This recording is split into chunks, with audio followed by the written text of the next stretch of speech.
میرے پاکستانیوں، ہم نے کتنا عرصہ، کتنے مہینے کال کے انتظار میں ضائع کر دیے. کال آئے گی، کون دے گا؟ خدا کی قسم، یہاں پر نظر دوڑا کر دیکھیں، یہ میرے غریب مزدور، اسٹوڈنٹ، نوجوان، یہ غریب بچے اپنی مدد آپ کے تحت نکلے ہیں. جنہوں نے نکلنا ہوتا ہے انہیں کسی کال کی ضرورت نہیں ہوتی ہے، اور جنہوں نے بہانے کرنے ہوتے ہیں انہیں کال کا انتظار رہتا ہے. آپ کا لیڈر یعنی کہ آپ کا پاکستان، اس کا ایک ایک عضو ضائع کیا جا رہا ہے باقاعدہ طور پر. یہ صرف عمران خان نہیں ہے، یہ پاکستان کو توڑنے کی یہودیوں کی، امریکنوں کی سازش ہے. خدا کے لیے یہ نوجوان جو اپنے اپنے محاذ سنبھال کر بیٹھے ہیں، آپ کو جس کال کا انتظار تھا، ان نوجوانوں نے ثابت کیا ہے کہ ایک بارش کا پہلا قطرہ آ جائے تو لوگ ملنا شروع ہو جاتے ہیں. آپ کب تک غلامی کی زندگی گزارو گے؟ اگر آج آپ نہیں نکلتے، اگر آج آپ باہر نہیں آتے اور اپنے اس لیڈر کو نہیں بچاتے جس نے آپ کو بینائی دینے کی خاطر ایک اپنی آنکھ کی روشنی تک گنوا دی. یہ خیبر پختونخوا پورا کا پورا گواہ ہے کہ یہاں پر اس ایک شخص نے پورے کے پورے صوبے میں ہر غریب کا مفت علاج کروانے کی سہولت یہاں پر دی.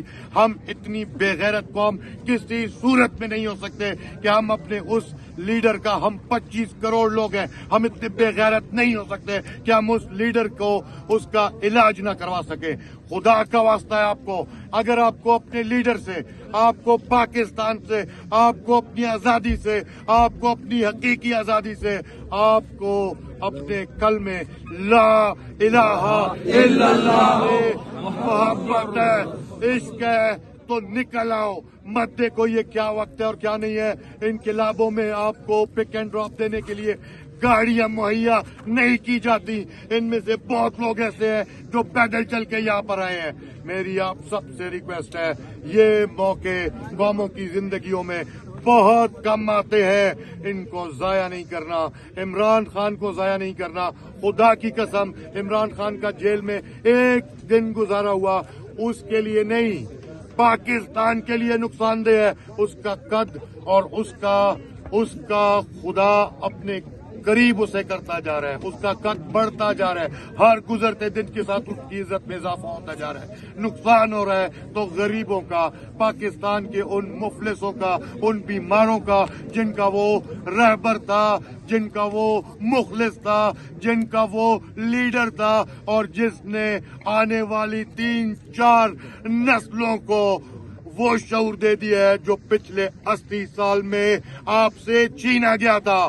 آپ کو بے شعور نہیں، آپ کو غلط شعور دیا گیا تھا، آپ کو غلط تاریخ پڑھائی گئی، آپ کو غلط سیاست پڑھائی گئی.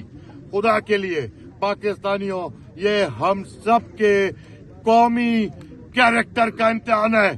اگر آج آپ نہیں نکلتے تو پھر میری دعا ہے کہ ہم ساری زندگی، پھر ہم ڈیزرو کرتے ہیں کہ ہمارے بچے، ان کی اولادیں غلام در غلام رہیں. پاکستانیوں، غیرت کرو، اپنے لیڈر کے ساتھ کھڑے ہو جاؤ، اپنے نوجوانوں کے ساتھ کھڑے ہو جاؤ، نکل آؤ. 2-4 دن کی آزمائش ہوگی، 2-4 دن کی سختی ہوگی، لیکن آپ کی آنے والی نسلیں آزاد ہو جائیں گی.